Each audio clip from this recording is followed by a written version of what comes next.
Cette émission est un programme d'enseignement destiné aux jeunes scolarisés. Pour leur permettre d'en profiter pleinement, chers parents, merci de tenir éloignés des éléments de distraction, téléphone, télécommande et autres. Il est également recommandé de mettre l'élève dans des conditions propices à l'apprentissage. Avoir un cahier et un crayon à billes à portée de main serait bénéfique. Dans la mesure du possible, la surveillance parentale ou d'un tuteur peut s'avérer nécessaire.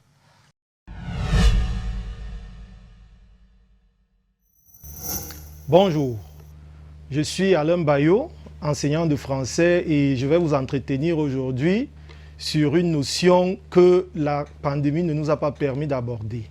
Il s'agit de la contraction de texte et c'est une notion qui est transversale parce qu'elle intéresse aussi bien les élèves de première que ceux de terminale. Et bien que le cours a été élaboré pour l'enseignement secondaire général, la contraction de texte est aussi un exercice qu'on retrouve dans l'enseignement technique. Donc c'est vraiment une notion transversale qui intéresse beaucoup de gens. Comme vous le savez, nous partons toujours d'un texte, que ce soit pour la contraction, que ce soit pour la dissertation ou pour le commentaire composé. Donc le texte d'aujourd'hui, c'est l'émergence en 5 leçons. Nous n'allons pas le lire, vous aurez le temps de le faire tout à l'heure. La contraction de texte, à quoi ça sert? Peut-on se demander? La contraction de texte, c'est un exercice qui sert à plus d'un titre parce que non seulement il développe en vous les capacités de réduction, les capacités de synthèse, mais surtout si vous êtes par exemple dans le secteur du journalisme, puisque nous sommes dans un studio, on peut vous demander, je ne sais pas, de faire la synthèse du discours par exemple du président de la République, que c'est discours classique, on peut vous demander de faire la synthèse d'un document, etc., etc. Donc la contraction de texte permet de faire la synthèse d'un document en ses propres mots et pour le cas qui nous concerne, ce texte-là va se situer entre 500 et 700 mots. Le texte à contracter, c'est un texte qui n'est pas littéraire, c'est un texte souvent argumentatif, quelquefois explicatif. La contraction de texte donc, en elle-même, qu'est-ce que c'est? La contraction de texte, c'est un exercice de synthèse. On l'a déjà dit, c'est un exercice de réduction. On vous demande de partir d'un texte X à un texte X-. Les textes à contracter ne sont pas littéraires. Et la contraction de texte est un exercice particulier en ceci qu'il a un chapelet d'obligations et d'interdits. Il y a beaucoup d'obligations et d'interdits que nous avons essayé de synthétiser dans le premier tableau qui se situe à la page 3. Dans ce tableau, nous avons dans la première colonne ce que la contraction est et dans la colonne de droite ce que la contraction n'est pas. Alors la contraction, qu'est-ce qu'elle est? C'est une lecture approfondie d'un texte dont on rend une version condensée en un nombre de mots réduit. Ça veut dire qu'on peut vous donner un texte de 600 mots, on vous demande d'en faire un résumé ou une analyse. Le résumé, vous allez le faire au quart, l'analyse, vous allez la faire au tiers. Qu'est-ce qu'elle n'est pas? La contraction n'est pas une lecture hâtive, suivie d'une synthèse qui ne tienne pas compte des marges définies. On le voit souvent dans certaines copies. La contraction vous prescrit des marges, mais des candidats réussissent quand même à aller au-delà ou en deçà des marges prescrites.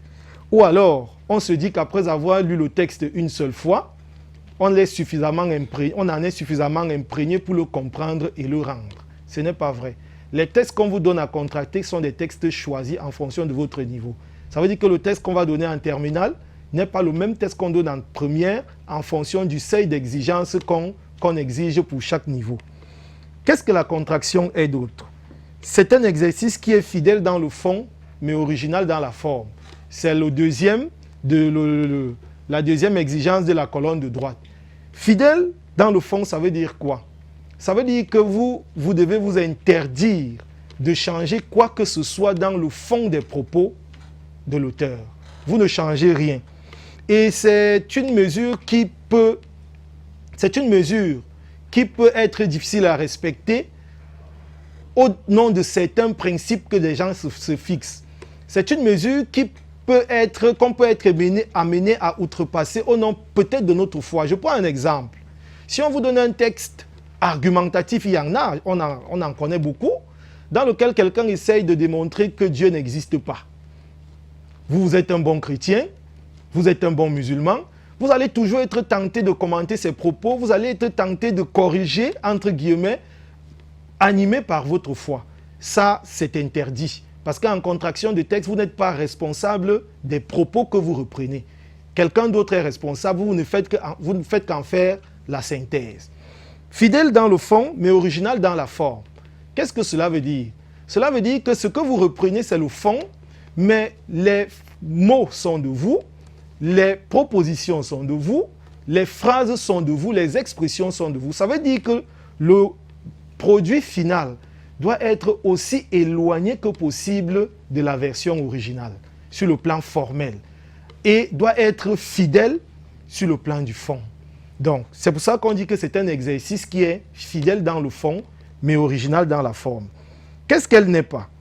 La contraction n'est pas une dénaturation du sens du texte ou un pâle copier-coller de certains de ces passages. Ça, c'est l'erreur classique qu'on rencontre dans les copies.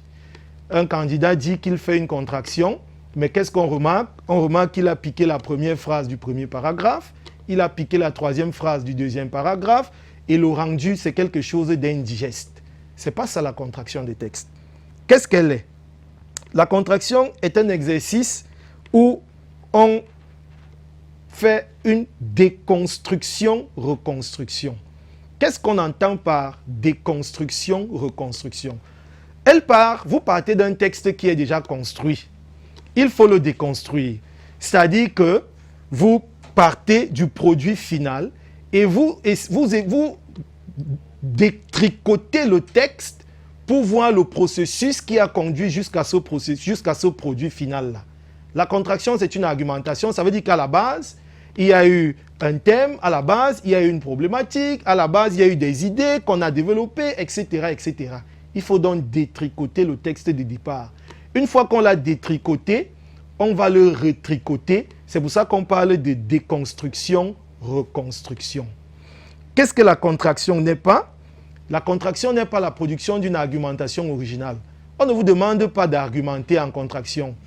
Et parce qu'on sait que certains des points de vue, certaines des positions du texte peuvent ne pas vous arranger, il y a une partie de ce sujet où il vous est donné l'opportunité de vous exprimer sur ce que vous pensez être juste ou ne pas être juste. Cette deuxième partie de la contraction, c'est ce qu'on appelle la discussion. Mais dans la contraction en elle-même, ce n'est pas une argumentation originale.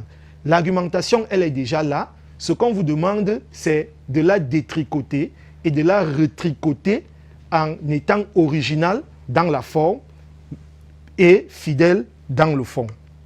Maintenant que nous savons ce que c'est que la contraction, nous nous demandons comment on fait quand on est face à notre sujet de contraction, par où on commence. Nous avons élaboré un parcours qui nous facilite énormément la tâche.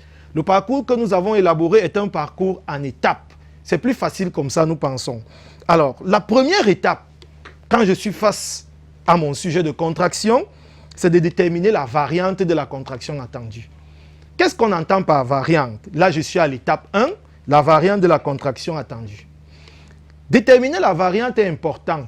Ça peut se faire en 1 minute, mais quand on ne le fait pas, ça peut faire très mal.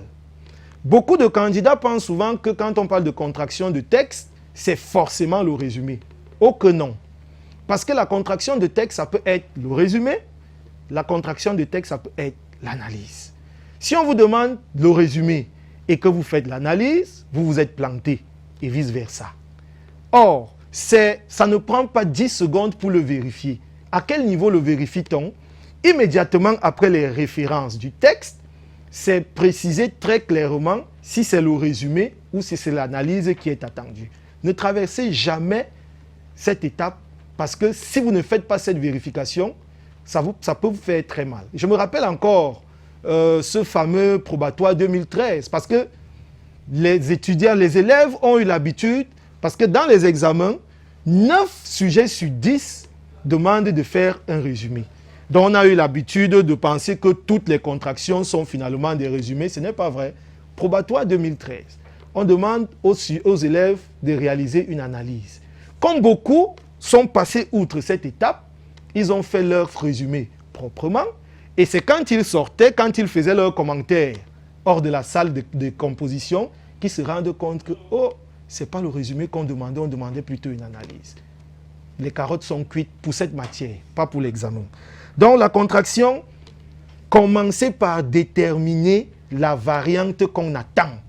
Qu'est-ce qu'on me demande? Est-ce le résumé? Est-ce l'analyse? C'est très facile, on a vu comment on le fait. Parce que quand vous ne le faites pas et que vous réalisez un résumé plutôt qu'une analyse, le correcteur, l'examinateur le remarque dès la première phrase. Pourquoi? Parce que bien que résumé et analyse sont des exercices similaires, il y a des différences notables qui existent de l'un à l'autre. Ces différences-là ont été synthétisées dans le deuxième tableau. Divergence, résumé. Le résumé, par exemple, est une variante qui se fait au 1/4. Donc, si vous avez un texte, disons, de 600 mots, le résumé va se faire au 1/4. Tandis que l'analyse va se faire au 1/3. Première différence notable. C'est la première ligne que vous voyez là.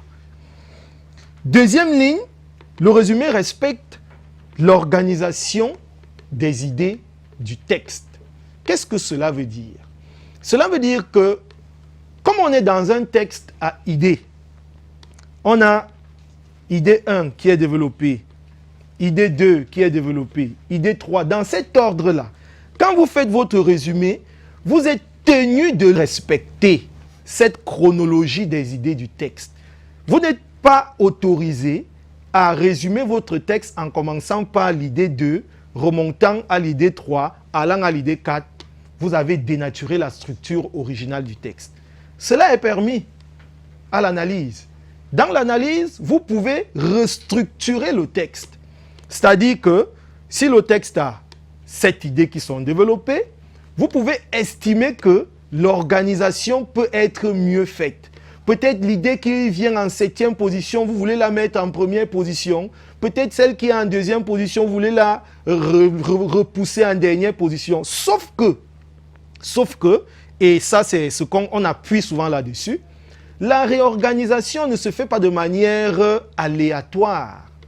La réorganisation des idées du texte doit être motivée par quelque chose. Vous pouvez estimer par exemple que vous allez réorganiser les idées du texte en allant des plus pertinentes aux moins pertinentes. Par exemple, vous pouvez décider de les réorganiser en allant des plus abstraites aux moins abstraites.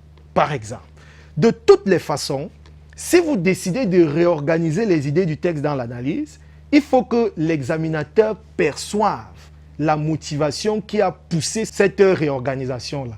Sinon, c'est du désordre. L'analyse ne vous exige pas, je redis encore, de réorganiser du texte, les idées du texte, mais l'analyse vous laisse la possibilité de les réorganiser.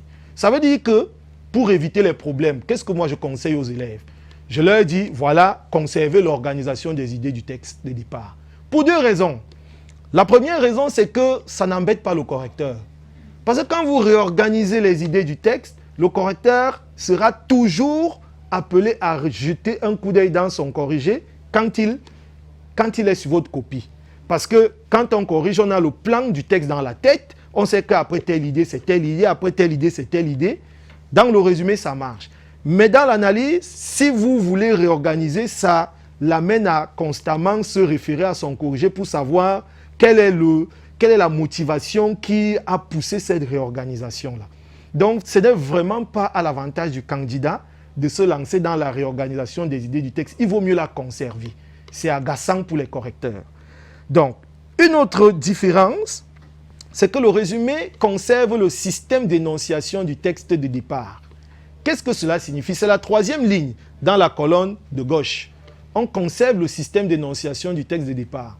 Ça veut dire quoi? Ça veut dire que si l'argumentaire du texte d'origine s'est déployé avec le pronom personnel « je », la première personne, vous êtes tenu de reprendre ce « je ». Malgré qu'on vous a dit dans les cycles antérieurs que le « je » est haïssable. Et même dans les autres exercices, on vous dit qu'on n'utilise pas la première personne du singulier. C'est haïssable. Dans le résumé, on vous dit calquer le système d'énonciation sur celui du texte de départ. Vous vous posez la question de savoir pourquoi. La raison est simple. Parce que ce « je » ne réfère pas à vous. Le « je » réfère à celui qui a écrit le texte. Votre rôle, c'est tout simplement de reprendre ce qu'il a dit. S'il dit « je », c'est ce « je » que vous reprenez. Ce n'est pas à vous qu'il réfère. Donc, le système d'énonciation du texte de départ doit être calqué et modulé en fonction de son évolution. Ça veut dire quoi? Ça veut dire que si dans le premier paragraphe, le texte de départ s'ouvre avec le pronom « je », dans le deuxième paragraphe, il passe plutôt au pronom « nous ». Dans le troisième paragraphe, il va au pronom impersonnel, on, etc., etc.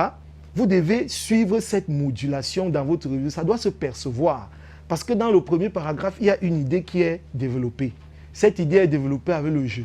Si dans le deuxième paragraphe, il passe au nous, ça veut dire que quand vous serez en train de rendre la deuxième idée, vous allez également partir du jeu au nous. C'est ce qu'on entend par conserver le système d'énonciation du texte de départ. L'analyse, ce n'est pas le cas. Dans l'analyse, on dit qu'il y a une mise à distanciation objective. Ça veut dire quoi? Ça veut dire que si dans le résumé, vous faites comme si vous vous mettez dans la peau de l'auteur. Parce que quand vous dites « je », ça veut dire que vous êtes rentré dans la peau de l'auteur. Dans l'analyse, vous ne donnez plus cette impression. C'est pour ça que dans l'analyse, vous aurez des tournures qui vont à chaque fois indiquer à celui qui vous lit que vous n'êtes qu'en train de redire ce que quelqu'un a dit. Des tournures du genre « l'auteur pense que »,« l'auteur dit que »,« il affirme que »,« il rétorque que »,« il appuie que ». Quand vous utilisez ces formules, on comprend, celui qui vous lit comprend bien que ce n'est pas vous qui le dites. Alors que dans le résumé, vous vous mettez dans la peau de l'auteur et vous laissez l'impression que c'est vous qui parlez. Mais ce n'est pas vous qui parlez, vous êtes tout simplement en train de reprendre ce que quelqu'un d'autre a déjà dit. Donc le traitement énonciatif est tellement différent. Si bien que, si vous vous trompez d'exercice, je l'ai dit, à la première phrase, première ligne, l'examinateur saura que vous vous êtes trompé d'exercice. Autre différence, et celle-là est notable, le résumé s'ouvre par la première idée du texte. C'est-à-dire que si vous avez un texte comme le nôtre sur l'émergence en 5 leçons, la première idée qui est développée là, c'est celle qu'on va retrouver dans votre résumé. Dans l'analyse, ce n'est pas le cas. L'analyse s'ouvre par une phrase introductive. Cette phrase introductive est une phrase dans laquelle on présente le texte. C'est-à-dire quoi? On donne l'auteur du texte, en fait son nom, on donne le titre, on donne la maison d'édition, on donne le thème du texte, on donne la problématique et on formule la thèse. C'est par cette phrase introductive que s'ouvre l'analyse, alors que dans le résumé, ce n'est pas le cas. Vous comprenez donc avec moi que si on vous demande de faire une analyse et que vous faites plutôt un résumé, vous serez en train de vous tromper énormément et le correcteur, l'examinateur, va le remarquer dès la première ligne.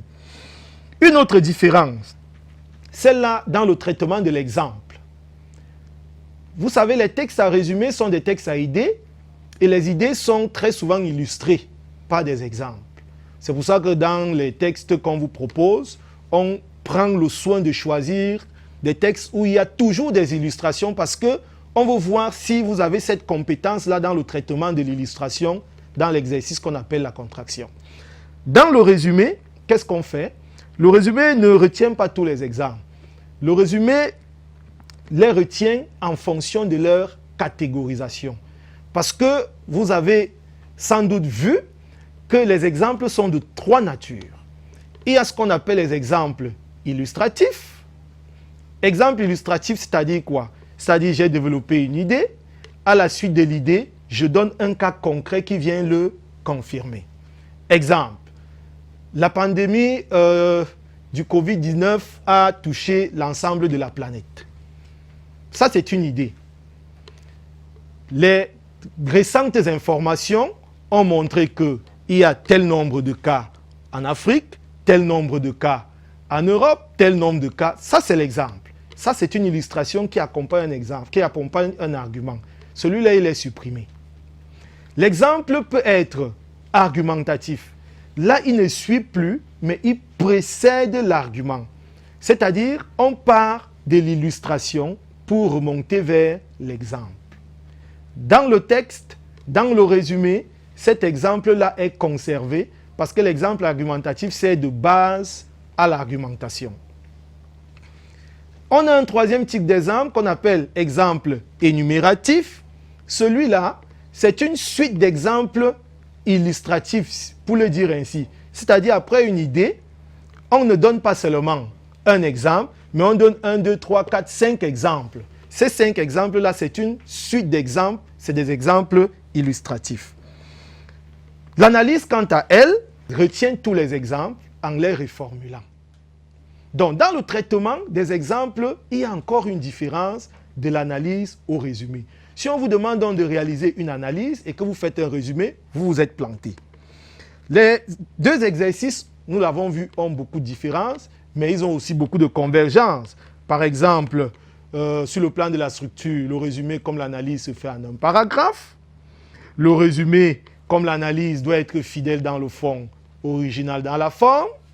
Les deux exercices doivent rigoureusement respecter les marges prescrites. Dans le résumé comme dans l'analyse, l'on s'interdit tout commentaire sur les idées du texte, même si celles-ci ne nous arrangent pas. On s'interdit de les commenter. Et dans l'un comme dans l'autre, on précise toujours le nombre de mots à la fin. Donc, nous voilà donc brossé le parallèle entre résumé et analyse. Et ce parallèle-là a fait suite à quoi? Ce parallèle-là a fait suite à la détermination de la variante attendue, pour vous montrer que le résumé est différent de l'analyse. Dans la suite donc, nous allons entrer dans le vif du sujet, et ça, ce sera dans quelques minutes.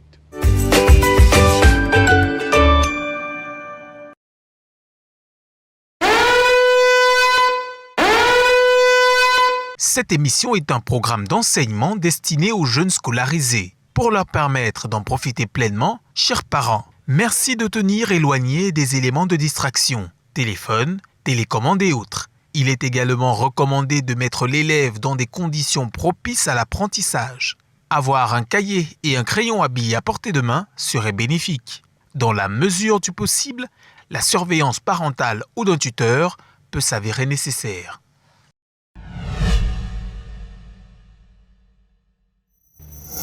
Bon retour.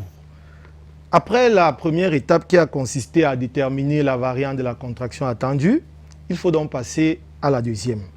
La deuxième étape dans la contraction revient à calculer les marges de l'exercice. C'est peut-être élémentaire le calcul, mais ça vaut son pesant d'or. Parce que si on vous demande de réaliser une contraction qui se situe entre 200 et 240 mots, et que votre contraction a plutôt, disons, 150 mots, ou alors 260 mots, c'est un gros problème. Et dans les ateliers de correction, il est souvent difficile de s'entendre sur la suite à donner à de telles copies.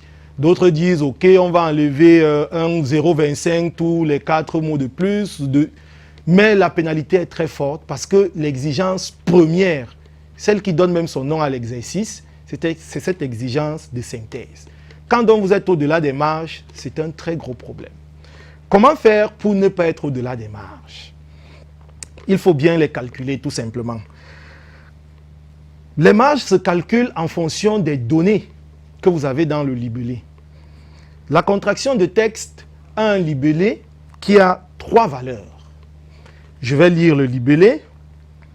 Le texte ci-dessus a 640 mots. Faites-en un résumé de 160. Une marge de 16 mots, en plus ou en moins, vous êtes accordé. À la fin de votre résumé, indiquez le nombre exact de mots utilisés. La première valeur, c'est le nombre total de mots du texte, 640. Nous l'avons appelé la valeur A. La deuxième valeur, c'est le quart de la première. Nous l'avons appelé la valeur B.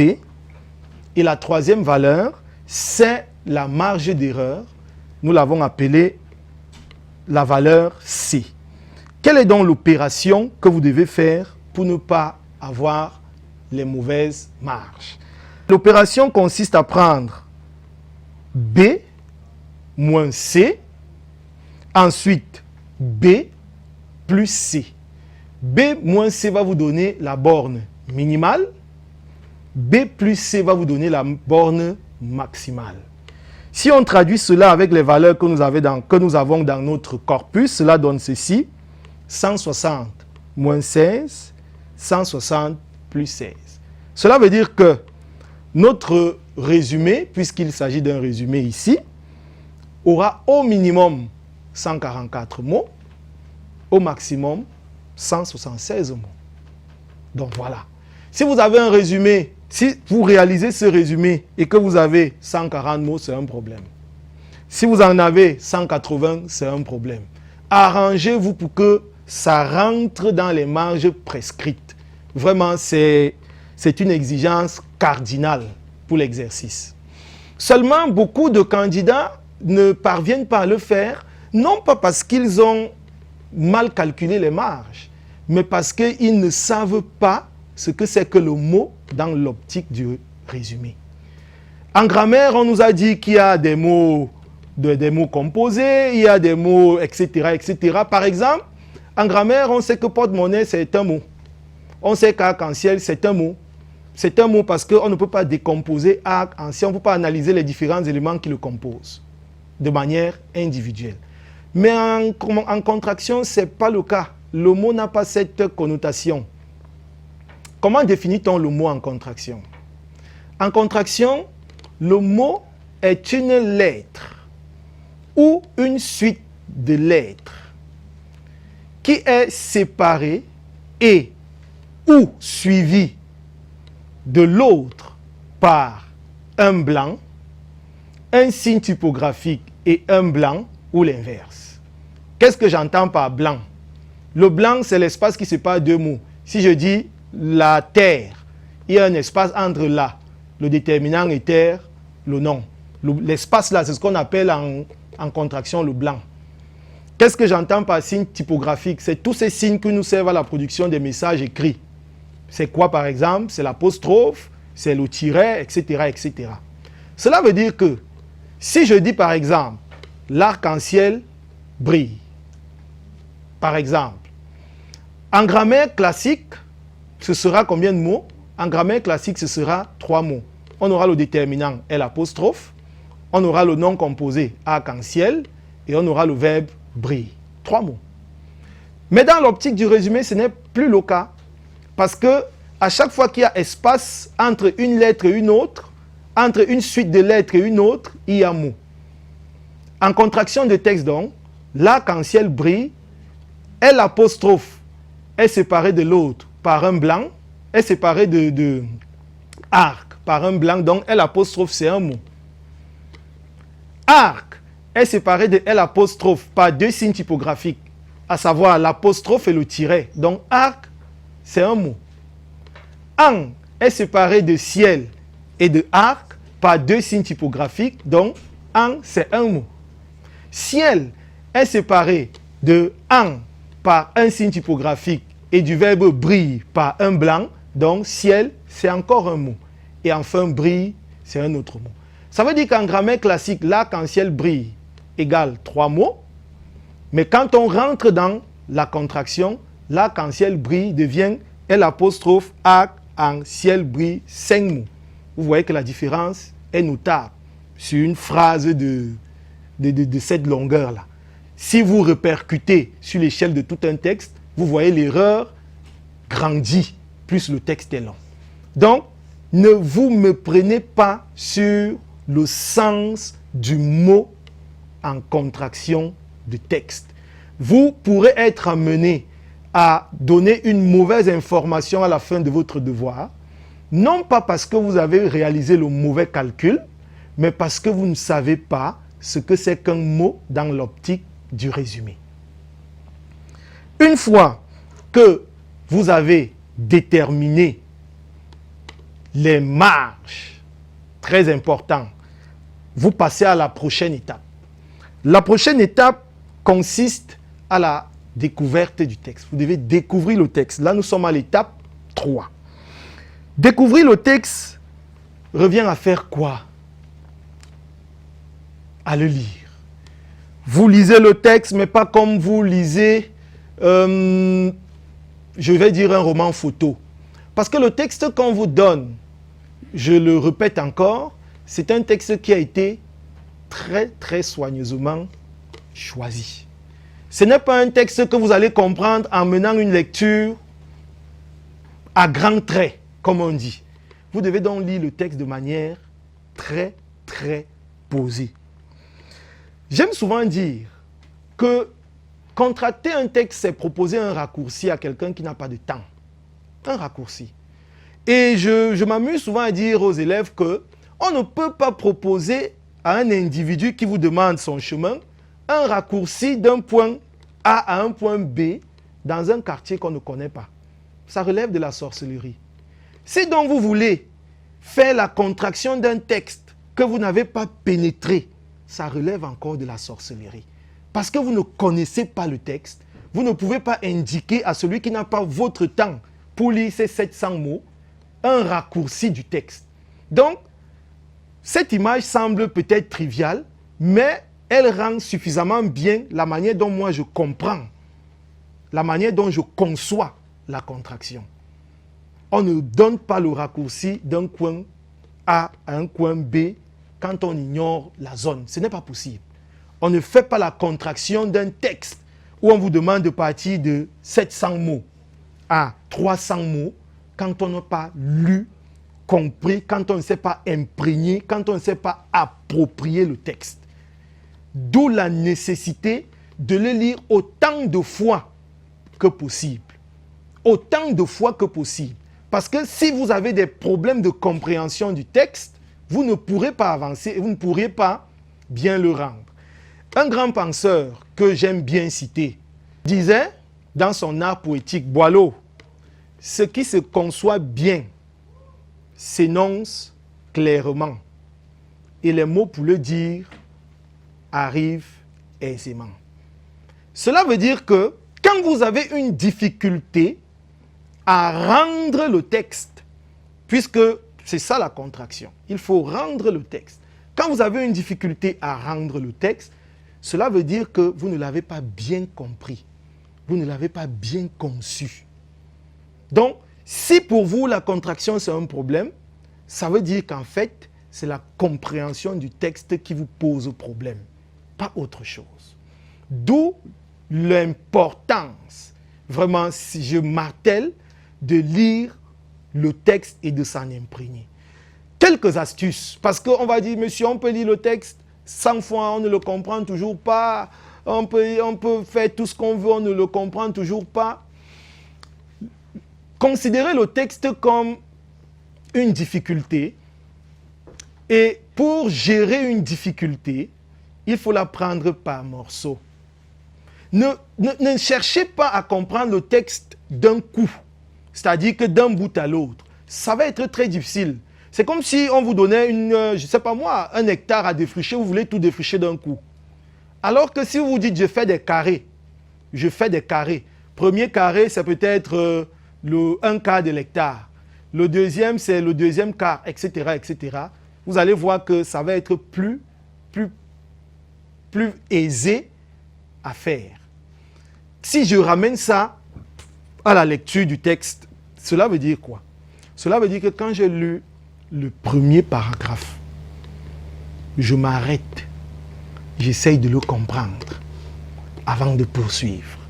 Ce que vous faites souvent, c'est, je lis le premier paragraphe, je ne comprends pas bien, je fonce quand même au deuxième. Le deuxième me semble peut-être un peu plus brumeux, je fonce quand même vers le troisième. Et à la fin, vous sortez d'une lecture sans avoir rien compris. Et il n'est pas rare, c'est cocasse comme situation, mais c'est des situations courantes. Il n'est pas rare qu'au sortir d'un devoir, vous demandez à un élève ou à un candidat, mais tu as fait quel sujet? Monsieur, j'ai fait le sujet de type 1A, c'est bien. Contraction de texte, oui monsieur. Le texte parlait, il parlait de quoi? Monsieur, est-ce que je sais même? Le texte parlait de je ne sais pas, le texte parlait, et là, il cherche l'aide d'un camarade à gauche ou à droite. Là, je comprends que ce candidat n'a pas fait de contraction. Parce qu'il n'est pas possible de sortir d'une salle, ayant lu le texte, ayant fait sa contraction, à peine vous êtes sorti, que vous avez oublié le thème. Pourquoi? Parce que moi, je dis souvent aux élèves, aux candidats, que le thème est comme le nom du quartier. J'ai pris l'image du quartier tout à l'heure. Si vous donnez une indication sur un raccourci de A à B, est-ce que vous pouvez donner une indication si vous ignorez même le nom du quartier? Ce n'est pas possible. Comment estimez-vous avoir réalisé une contraction de texte? Quand au sorti de là, vous êtes incapable de dire ce texte parlait de X ou de Y. Ce n'est tout bonnement pas possible. Donc, émiettez la difficulté. Quand vous émiettez la difficulté, vous la simplifiez. Vous avez lu le premier paragraphe, vous l'avez compris, vous passez au deuxième. Quand vous avez émietté la difficulté comme cela, ça peut vous prendre même 1 heure. Il n'y a pas de problème. Mais une fois que ça a été bien fait, vous allez voir que la suite va être beaucoup plus facile. Parce que la compréhension du paragraphe 1 va venir se greffer à celle du paragraphe 2, etc. Et cet effet-là va faire que, au sorti même de la première lecture intégrale du texte, vous l'aurez compris. Mais pour bien comprendre le texte, il est nécessaire, après cette lecture par série, il est nécessaire de relire 2, 3 fois le texte pour être sûr qu'on l'a compris. Et l'un des éléments, l'un des indices qui montre qu'on a compris le texte, c'est lorsqu'on peut définir son thème, de quoi il parle. Ça, c'est l'un des indices. Souvent, les textes qu'on vous propose à contracter ont un titre. Beaucoup pensent souvent que le titre, c'est déjà le thème du texte. Mais je dis non. Ça, c'est un raccourci paresseux. Le titre n'est pas le thème du texte. Le titre donne des indications sur le thème du texte. Si nous revenons à notre texte, le titre, c'est l'émergence en 5 leçons. Quand vous allez le lire plus tard à la maison, vous allez comprendre que ce n'est pas ça le thème véritablement. Il y a quelque chose qui manque pour que le thème soit complet. Donc, si vous êtes un élève paresseux et que vous vous dites, de toutes les façons, on a dit que le titre, c'est le thème, c'est l'émergence en 5 leçons, vous allez vous planter. Et ça va devenir très compliqué parce que quand on a commencé par louper le thème même du texte, ça devient un problème. Donc, quand je lis mon texte pour ce résumé, pour cette 3e étape, quand je lis mon texte, quand je découvre mon texte, comment je fais pour le pénétrer, pour m'en imprégner? Je fragmente la difficulté. Je prends mon premier paragraphe. L'Afrique connaît des puits, etc., qui s'arrête à 5 francs. Je le lis et je me demande de quoi on parle là-dedans. Je le comprends. Quand j'ai compris, je vais au 2e. Quand j'ai compris, je vais au 3e, avec des notes, et bien évidemment, en prenant des notes. Quand j'ai fini cette lecture par série, je reviens maintenant, je fais une lecture linéaire. Une première, une deuxième. Question de confirmer cette note qu'on a prise pour tel paragraphe, de compléter à gauche, d'infirmer à droite. Une fois que la lecture du texte a été faite et qu'on est sûr qu'on l'a bien compris, on pourra donc passer à la prochaine étape. La prochaine étape qui fera l'objet de la prochaine séance. Pour l'instant, je vais vous laisser en compagnie de votre texte afin de le découvrir et nous nous reverrons certainement à la prochaine fois.